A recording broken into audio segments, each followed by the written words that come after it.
Hello, everyone out there. Welcome to the Funk Lounge Talk Theater. And this is yours truly, the true to form funk prophet, funk jam artist, laugh specialist, feel good therapist that comes to you in its purest form. There's nothing you can compare. Don't even try to Google it. I'm telling you what it is right now.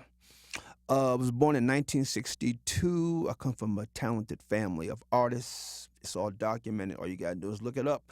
Rex A. Garvin. I'm part of a legacy from the 50s. My father written Over the Mountain, Across the Sea for Johnny and Joe. And coming up as a child, I met so many people, man. I never thought about it till I got older.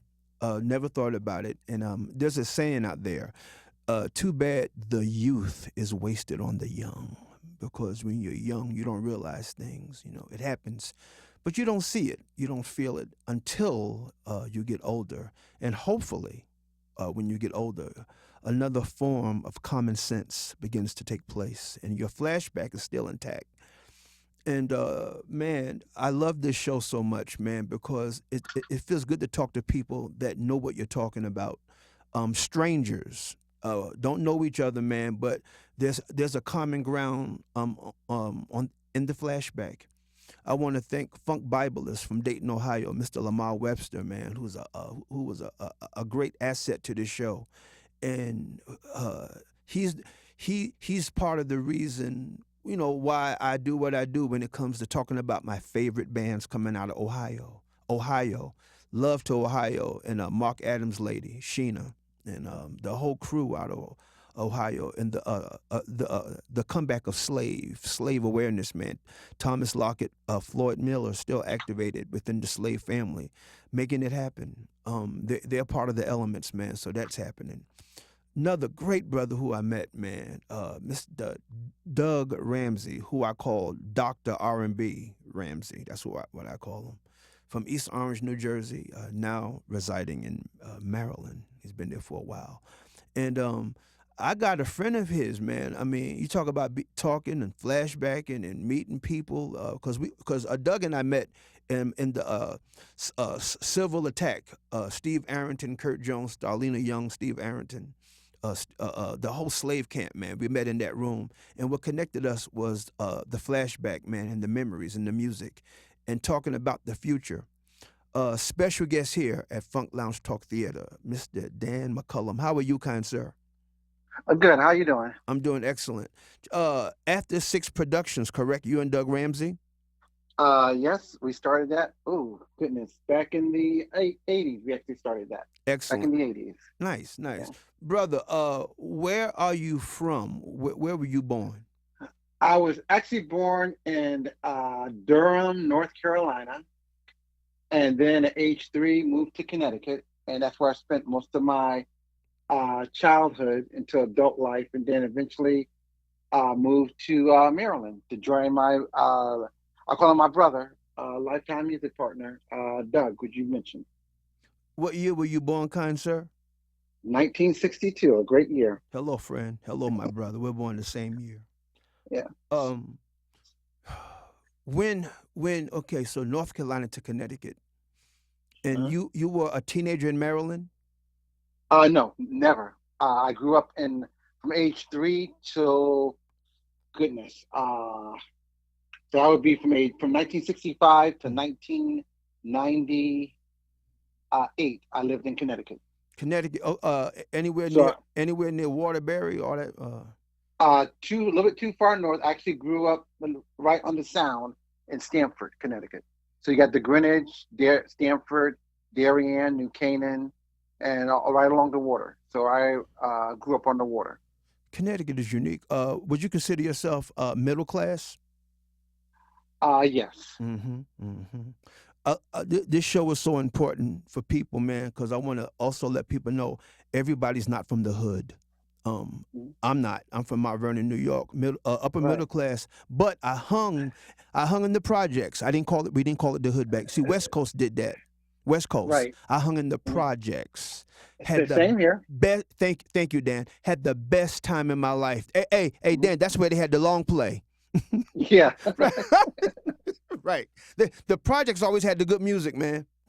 Oh yeah. Yeah. So, Hey, hey. mm, Yeah, for sure. I mean, stories I could tell. well, Yeah. that's why you're here. Dan, kind sir, when did being in Connecticut? That's a unique place too. Being you in the '60s and '70s. Uh, When did the music hit you, and what did you like about the music? Give me all the variation you came up with. What is it I'll about the probably music? the first time I already even paid attention to music was when I was probably 6 years. No, no. I got my first guitar when I was like 4 years old. That didn't go well with my dad because I ended up breaking it. Mm. Uh, and this is I don't want to go into that story, Uh, but but the first, but the first I started listening, really got started paying attention to music was Motown, Mm. and uh was you know how if you know back in the day in the morning breakfast you had the radio on Yeah, and always. everything back in Yes. the day, Yeah, back in the day. and Yes, sir. so Yes, sir. and so I Want You Back was on Be careful. by the Jackson Five I remember. was on. Wait, go ahead. And you know, when you were young, I knew who the Jackson Five was. I thought it was a woman singing because at that young age, you know, the lead singer sounded like a woman because you know he's a child, and At you that don't, you know, at you don't that time. at that time. Right. And so, uh, you know, I thought it was a female group, and then you know, all the kids around the neighborhood started, you know, especially when the Love You Save came out, you know, everyone had their, That was you a know how they bad. go, That was a bad cut. yeah, everyone had their dance that they wanted. You know, it was like before line dancing existed. You know, it'd be like three or four brothers. You know, putting the dance together to that song. You know, and you know, hey, you know, you mimic what you see and everything.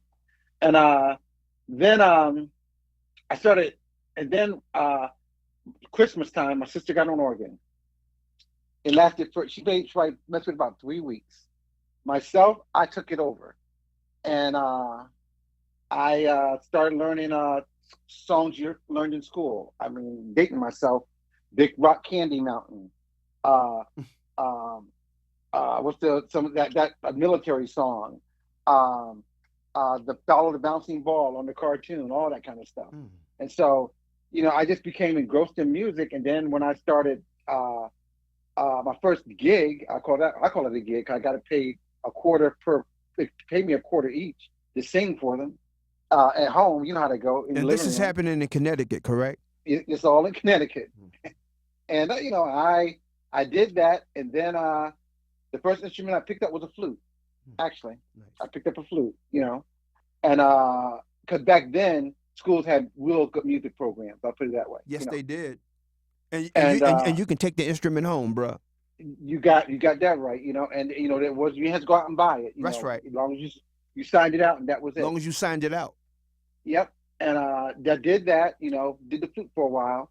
And then I got hooked onto the Cosby, what was it, Fat Albert and Cosby Kids Yes, and the sir. Junkyard Band. Mm. And I was the only boy at the time, so I'll let you know how mystical I was. So I decided that I can do that too. So I took my sister's Betty Crocker oven, But dating hold on, myself. wait a minute. You messing me up for a minute. Give me my man said Betty Crocker. Uh-huh. Hey, with that light bulb, with that hot light bulb, they had a little bake pan and a light bulb in that. Yeah, yes Yeah, they did. But hey, bro, I got a Betty Crocker for Christmas and was happy. uh-huh. Yeah, and please, But please, I was making little hot dogs and that, making little blueberry pancakes. Remember little blueberry uh-huh. pan? Uh-huh. Okay. Yeah. But you know, but truth is, I was creative with mine, man. I tell you, because I used the Betty Crocker oven as a snare because it had that snare sound. You know, Wow. the outside shell was plastic, so so it had that snare sound. Yes, And then I took the oven rack out the stove for a cymbal. you're deep. How old were you when you were doing this? At that time, man, I had to be about 7 years old, and What? I hung that mess on the top. I hung that mess on the tree for the ride for the cymbal, Yeah. and got myself two sticks off a tree, and I was good. I was gone, man. I wrote my first song I ever wrote called "Listen to the Beat of Concentration" with a backbeat. You're That's all deep. I did. You're deep. So let me So so with the Fat Albert, when they were playing in the junkyard, yeah, you took it seriously. I mean, yeah. yeah, man. You know, cause back then, Mm-hmm. you had to use your Nah, imagination. nah, nah. Gonna have a good time. Hey, hey, hey. Yeah, Yeah. yeah. You know, and some of the tunes were kind of catchy. You know that And they then they did would go on the into show. a jam like around maybe like 10 minutes into the cartoon. Yeah, They going to go, a they jam. go, they go into a Yeah, jam. yeah. So that you know how that go. That was your Saturday morning, man. That was You know how that Saturday go. morning cartoon, bruh. Yeah, for sure. You know, and and then as you got older, you got hooked into Schoolhouse Rock and all that kind of stuff. Yeah. And then then go back to when I decided I wanted to, because I was always into music. So when I decided I wanted to play guitar, I actually I saved my money. Wherever little nickel and dimes I got, I saved. Mm, You know, and I wasn't old enough to work yet. mm. And back then you could work at a corner store. Because it was like small town. Yes, You sir. know, and I worked at a little corner store, Italian store, matter of fact. Mm. Worked at a little corner store. He paid me $20 over the weekend. Hey, let me ask you a question, man, because this is deep. I'm loving this. When you Uh, worked at that Italian store, was he cool? yeah, because he only had daughters, and so he treated me like a son. How So about I that? was I was I was good. Yeah, Yeah. people don't realize, like back, like in New York, Connecticut, like blacks and Uh huh. Italians, Yeah. very close. And Jewish people, very Yeah. close knit. Like when you come up in that culture, see people don't. I see Denver, Colorado. It's a different vibe out here. But back in East Coast, back home, like if you Yeah. from New York or Philly, there's like an Yeah. Italian. 'Cause I came up around those. That's my culture, Italian and Jewish people. Yeah. You work at Uh their huh. store, you work at their pizza, and once they like you and trust you, you win. Hmm. Yeah, you in. And like I saved my money, bought my first guitar from where I buy it from. Now like I said, I'm dating myself, man. I bought my first guitar from Consumers Distributor Warehouse. Yeah, I remember. No, no frills, no name guitar. I tell Yeah, you, yeah, that's what that's it was. good. Nice. Yeah, man. Yep. And you know, and so since I was taking the flute, I said, I can learn this. So went to local record store. They sold books and so forth. Bought myself a chord book and started struggling. I put it that way, struggling with it. And then I said, I need to take some lessons and Hold on, bro. everything. How old were you when this happened? Man, by that time I was about 12 years old. And you told yourself to go to a store to get a code. Nobody told you. You did that on your own. Yeah, which I lived in a small town, and here's the thing: the buses, so how small it was, at 7 o'clock, the buses stopped running, Mm. so there was no, like it was a town, not a city, so it was a small town, and so took the bus down to consumer distributor, got my guitar, brought it home, record store, but when they tell you about the other flip side too, see, I had very liberal parents. When I say liberal parents, Mm. they believed in Mm. nurturing your creativity and Mm. what you want. And Mm. back in the day, Mhm. now, but I'm jumping around a little bit, so I apologize. Don't do Back that. in the Go ahead. day, Go ahead. back in the day, Mm. and I had just entered. I think I was just entered high school, like ninth grade, Mm. and I heard a show on WBLS, which we'll talk about later, Mm. on WBLS, and it was the Hold on. Wait a minute. uh, Slow down. BLS came to BLS. Y'all got that in Connecticut? yeah, hey, yeah, man. So wait a minute. You That was you talking about Frankie Crocker time? Frankie Crocker. Oh yeah, we had one of those big stereos with a fireplace. Yeah. Oh, come on. In the living room? You got it. That's where you're gonna have it. Yep. You Whoa, only man. had one. Wow. You only had Yeah, one. yeah. And Yep. they had the best sound, man. It's like Yep. something about Mm-hmm. that big stereo, that big velvet stereo, and that couch next Uh, to it. yeah. It had the best Yep. homemade sound ever. Yep. I think it was the wood built It was around the the wood. speakers. I think that's what it was. It was the wood, Yeah. Dan. Yes, it Yeah. was. But and so Mm. I heard a Harlem Children's Dance Theater. Go ahead. I heard it, and they said, anyone that want. Now I'm in Connecticut, and they're down in Manhattan, and at that time, that the red light district was in Manhattan, was Of downtown course. 42nd Of Street, course. red light district, Yeah. and so my mom, Mm. she talked over with my dad. My dad said, because they thought I was talented. He said, that's something he wants to pursue, and so Your my parents mother took, yep, not only are your parents liberals, they're artists, bro. yeah, For and them to so tap into you like that, they're uh artists. Yes, yeah, they. Mm-hmm. and so they took me down Mm. to New York.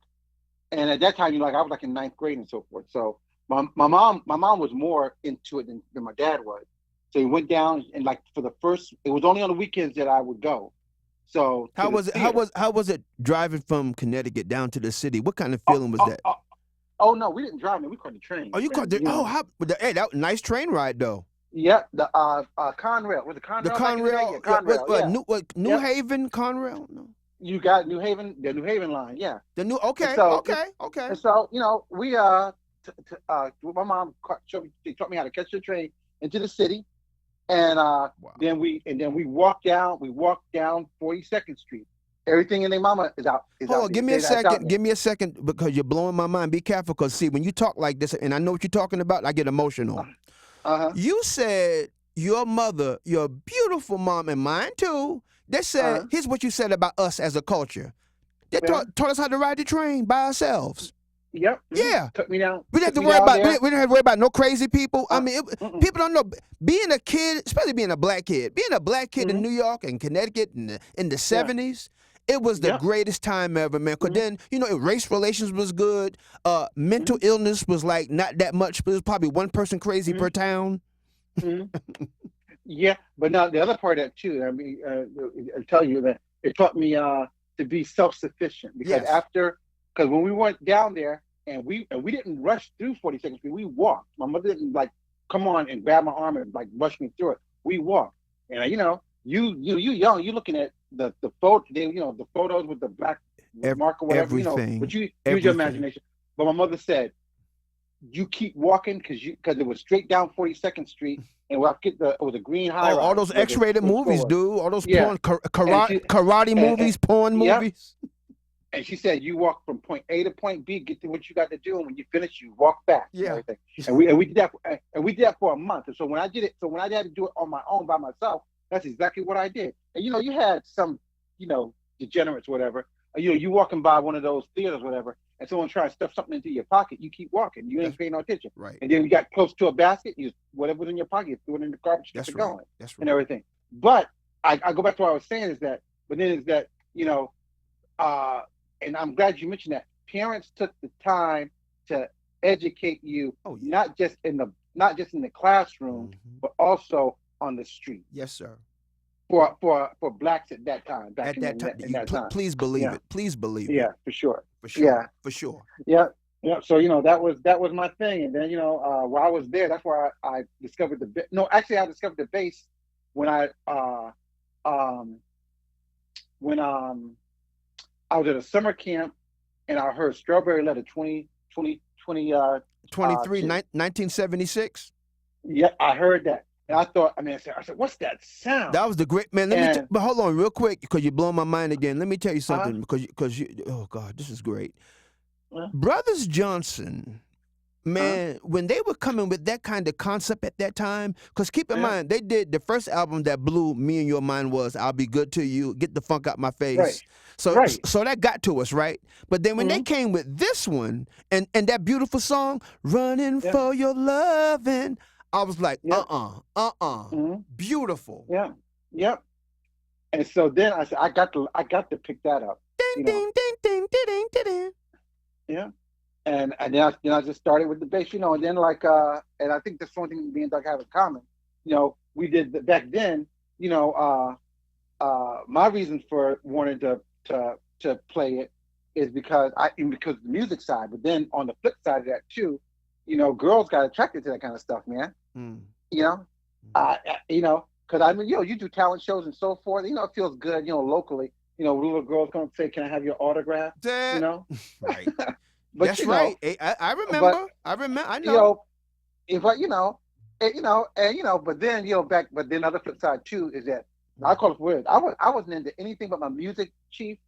I was into nothing but my music, and probably riding my skateboard, and drawing. Those were the only things I was in. Girls, 'cause I had sisters, so at that point, having a girlfriend or doing one of those, you like me kind of things was the farthest thing from my mind. 'Cause I was like, man, girls are drama, because I got sisters. I don't need But anyway, That. being a lady, I'll leave that one alone. So because my sisters hear this when they don't rag me. Yeah. But but uh, Keep it real. but nah, Keep it real. but that was me. That was my thing. Because I was a little bit of an introvert, and the only time I shined was with my music and everything. Okay, so hold And on, brother, because you kind of speeding up on instruments. So you was yeah, doing a flute for a quick second. I was doing the flute from fourth.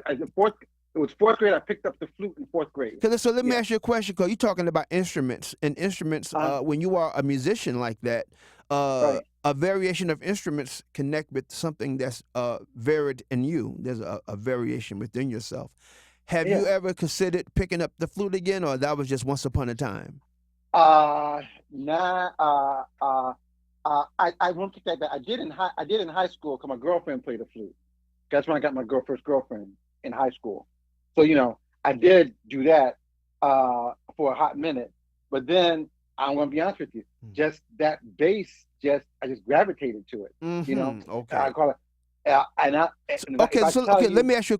I'm getting into your musical psyche. For you to uh, gravitate to a bass, was Larry Graham at that time doing it for you? no, no, no, Mm-mm. no, no. I mean, I knew Graham Central Station, Larry Graham Central Station. That goofy spinoff he did after he left Sly. Right. I liked it all. I remember Jimmy Cassidy and the bunch. Potential, Yeah. all of that. I remember all of that, but it was just that now and look at it was two things. It was that, and it was, which I didn't know at the time, James Jamerson from the Funk Brothers. Okay. That's what and I didn't even at that time. I knew every, let me put it this way. When I was growing up, every Motown song I knew backwards and forward, lyrics, inflections, the whole nine. And the only reason why, because I would ruin my parents' records. I would play it because you didn't have no rewind on Mm-hmm. those 45. Mm-hmm. I would put the needle down, start writing down the words. Learning every nuance of every ooh ah, the whole deal, and I would stop it, take it back until I got the whole song. And so I was teaching myself how to write songs. I didn't even know it at that point in time. You know, and uh, um, it was just, to me, it was a passion. I don't call it that way. You know, I mean, I used to draw groups. You know how and I wouldn't say I'm a great artist, but a decent artist. I used to go draw groups of at least 10 to 15 people in the band, horn section, Hold on. Wait. drummer, Whoa. two Whoa. Whoa. two Whoa. drummers, Oh, the Dan. whole. Dan. Yeah, Dan. shoot, I'm getting excited here now. Dan. Yeah, go ahead. Hold on, brother. Hold on. Hold on. Uh, Hold on. Cause this is. yeah, I can't take this. Now I gotta be real with you. Cause uh, now I met my other brother. uh, Dan, I used to do the same thing. Dan, hold uh, on. Let me. God, I love. See, that's why I love. That's why I love Funk Lounge Talk Theater. yeah, My whole goal was to meet people of common ground. I'm not about to really get. yeah, I'm about to get emotional. yeah, I'm a loner. I'm the only child, and I would spend time with everybody else. Sometimes I play basketball, go outside, crack jokes, and uh, I would snap on people in the playground. I got a uh, mouth on. I got a mouth on me. But I uh, spent a lot of time in my room, and I would make up my own bands. I would draw horn players, and I had yep, group. I had names for them: the Sweet mm, Side, the Eight mm, Corners, and mm, these people they're still in my head. These are people that I drew. So yep, I would get. So I would get. That's why I'm obsessed with paper. I always have paper around me, paper and yep, pencils. I love mm, drawing bands, and man, you're my.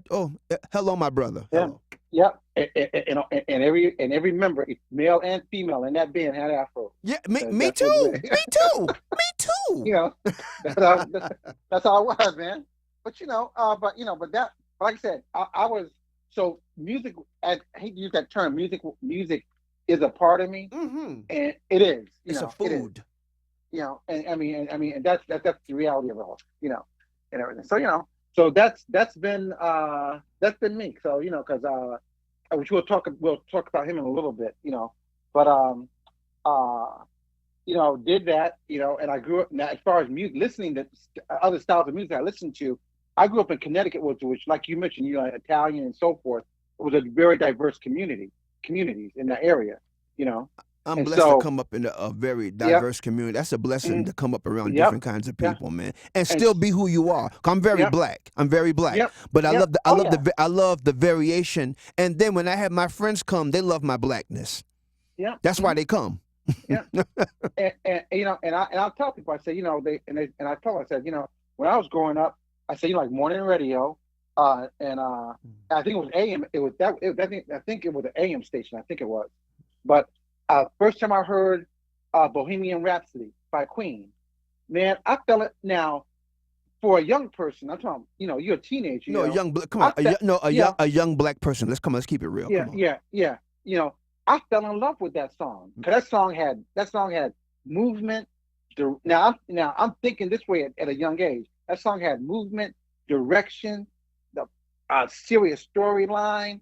It was something that would made you want to listen to what's next. You know, let me tell you something yeah, because uh, the fantastic your partner, your best friend, your brother, Mr. Doug uh, Ramsey. We had a deep conversation about this.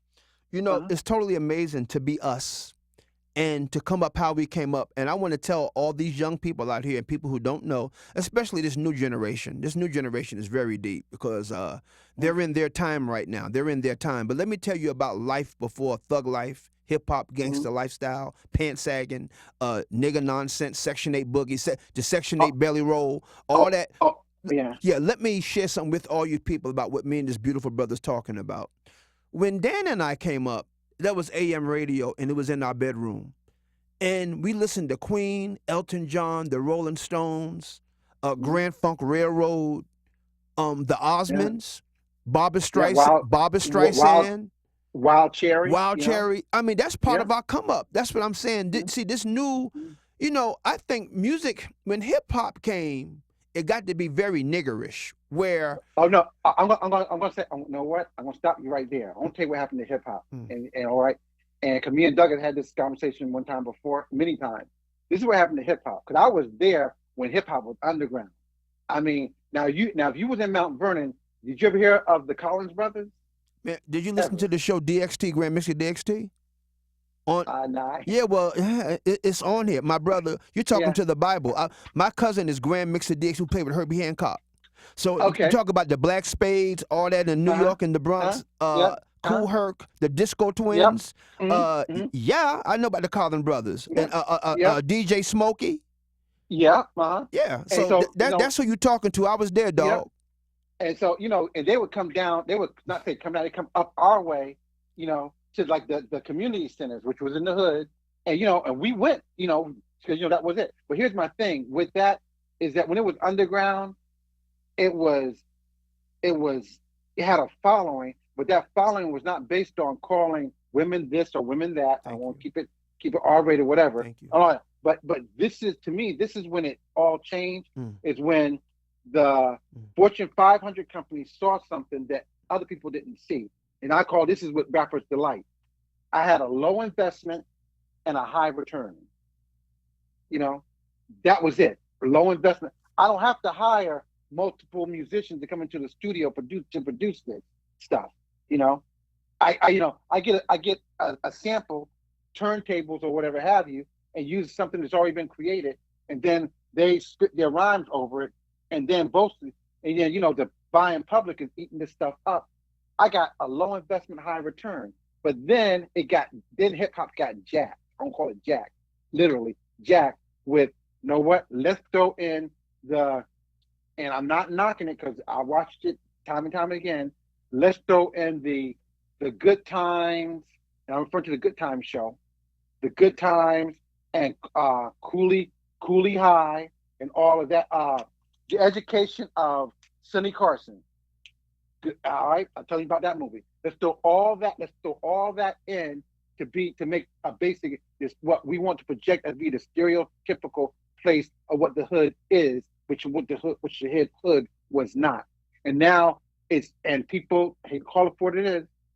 Most people uh, bought into it, and I'm not going to go deeper into it because we fall off onto a tangent. I'm passionate about it. Because my sons have come to know this. And I'll use the N word. We don't own it, and I'll say it this way: the N word is not a term of endearment because that's what it's been projected in the media to be. But to me, is that when you hear someone say "my N," "my that," oh man, we own that word. No, that's just a subliminal way to remind you that you're not one. They say you're not one of us. Because here's my thing: when you hear that word, what picture floats into your mind? Not a blonde-haired, blue-eyed kid with Adidas on. You follow what I'm saying? Definitely. And everything. And so, that's another topic of discussion. No, it's not. What I'm saying is No, that, it's not another topic. That's why yeah, we're talking. That's why. yeah, but Mm. but to me, hip hop got bastardized. I'll say it that way Mhm. by by the by the money. Call it that way, by the money. Because it was a low investment, high return. And you know what? Kids eating this stuff up. Let's make it more trashier. Let's make it more vile. Let's talk. Because back then, come on, let's think about it, man. Funky Four plus one more. Back in the, people, some people said, "Who's that?" I said that was when hip hop was just was basically underground, and basically it was no one. Everyone thought it was a bad thing. Say to some of the society, I won't say all, outside of the hood, some society thought that was a bad thing, but it wasn't, because one, it was positive, and it gave, and basically people having a good time. And then it became a little bit more political, like all music does. Became a little bit more political, like with Grandmaster Flash and the Furious Five, like the message was like a political anthem and everything. But my thing was that it was positive, and then like I said, you get that greenback greed man up in there, and he just said, "You know what? If people like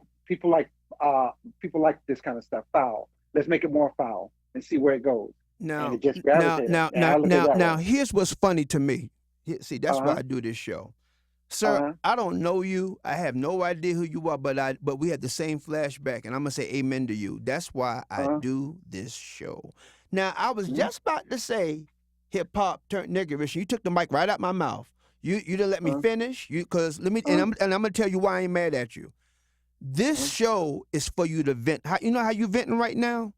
You Yeah. Yes, sir. Yes, Uh huh. yes. That because my point of see, let me tell you something, and I want people to know what's going on. My name is Rex Garvin. I told you I came up in the industry. I was there when all that crap started. And he was there. Dan was there too. Dan Yeah. saw the flip. I was in Atlanta around gay people. I Mm-hmm. saw everything happen. I saw what happened because I was there. That's why y'all don't know me because I didn't drink the Kool Aid. That Right. I know Chris Tucker, I know P Diddy parties, Mm-hmm. baby. Look, you talking to the one that know. I just didn't go. I'm not a Mm-hmm. Muslim and all that kind of stuff, whatever the case. No, no, I'm just another dude. I just don't play that. Um, what and also to piggyback those biblical words you was talking about, everything you didn't say nothing wrong. And by the way, you are a great dad, and happy Father's Day to you, happy Father's time for you. It ain't Father's Day yet. But Yeah. yeah, but you're a good dad, man. Because what I was about to say about, and I'm gonna let you finish because this is for you to say what you want to say. So it's not another Right. topic, another time. No, Mr. Dan, speak how you feel, brother. 'Cause that's why we're doing this show because we're grown, Mm-hmm. and this conversation is for those people who don't know. And you were there at the origins of hip hop, and it was underground, Mm-hmm. funky 4+1. Hey man, and you didn't have to worry about a fight. Everybody came to rhyme and have a good time. That's it. Yeah, Yeah. no, nobody was fighting. I mean, it was people don't see Dan and I'm gonna let Dan finish because Dan was there. But let me say this because I'm from Mount Vernon. I came up in the city and I got history. And apparently you didn't listen to the show on here, my brother. I got a show with Grand Mixer DXT, who's our age, who talked about the same thing we're talking about. Yes, and he was there. He was there, but Kool Herc and all of them. Mm-hmm. And so the piggyback what you're saying, your biblical words when back in the early '80s, man, like Yeah. when hip hop was when it was about but before West Coast but this is me saying it, not you. Before West Coast got involved, man. Yeah. I'm gonna keep it real because and I don't care about people attacking me because I'm just giving you biblical facts. I'm not Mm-hmm. afraid of West Coast because they're going to eliminate all of us soon. So I ain't worried about nobody threatening me because we're in the process of black elimination anyway. Okay? So I don't want to get too deep into that, but I'm tired of this. Well, it ain't right. Hey man, it ain't all rap. Shut up. I'm tired of that. When the West Coast got involved, man, when NWA came in, it flipped the script. I seen it. I mean, Mm-hmm. man, I lived in the South in the '70s and '80s, man, and just see Mm-hmm. when Snoop Dogg came, I saw Southern kids flip. They found it because Snoop Dogg got like a Southern vibe about him. He got like a Mississippi. There's a very and Snoop Dogg is gifted, and he has a thing about him that connected. Man, when they did that gin and juice, I Yeah. saw a flip. I saw a flip. And MC Hammer got a bad rap. MC Hammer is one of the greatest performers. When I first heard "Let's Get It Started," I had a nervous breakdown. I was like Mm-hmm. at the nightclub doing splits, somersaults. Mm-hmm. Love me some Right. Hammer, but then in our race, I get so mad, Dan. You know what I hate about black people? This thing about keeping it real. That has destroyed us. Man, if you middle class, you ain't real. Negro, shut the hell up. My parents paid dues. My father's from Harlem. But if they want to upgrade their life to go to Mount Vernon, why am I not real? Because I can read. Only Yeah, but our people do that with each other, man. Like I said, we ain't got over that slave boat yet. We need therapy. We need therapy. Something ain't right with us, bro. Yeah. But you know what? With that said, you know what? You know, and like that other term people use, I mean, you're a sellout. Now, Yeah, you a sellout. Yeah. Yeah. Yeah. And I'll tell people, say, you know what a sellout is? Mm. I said, sellout is this, is that.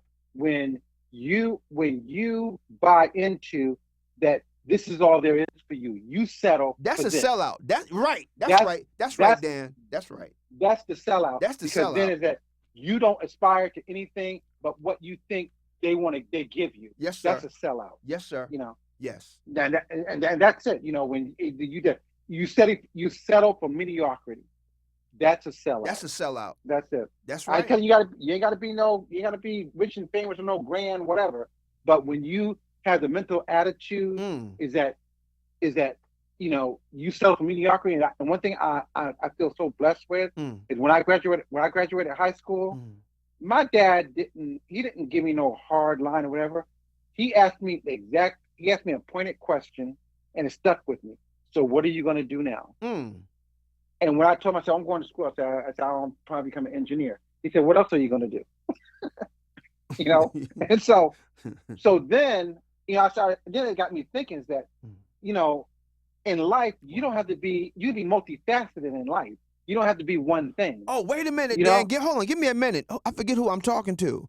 This is the Funk Lounge Talk Theater. This is my man, Dan McCollum. Wait a minute. You mean to tell me not only are you middle class, you had a mom and dad too? Yeah. Oh, I can't take it. No, I'm done. I can't do this.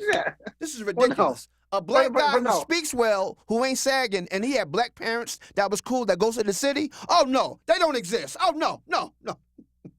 Yeah, hey, you know.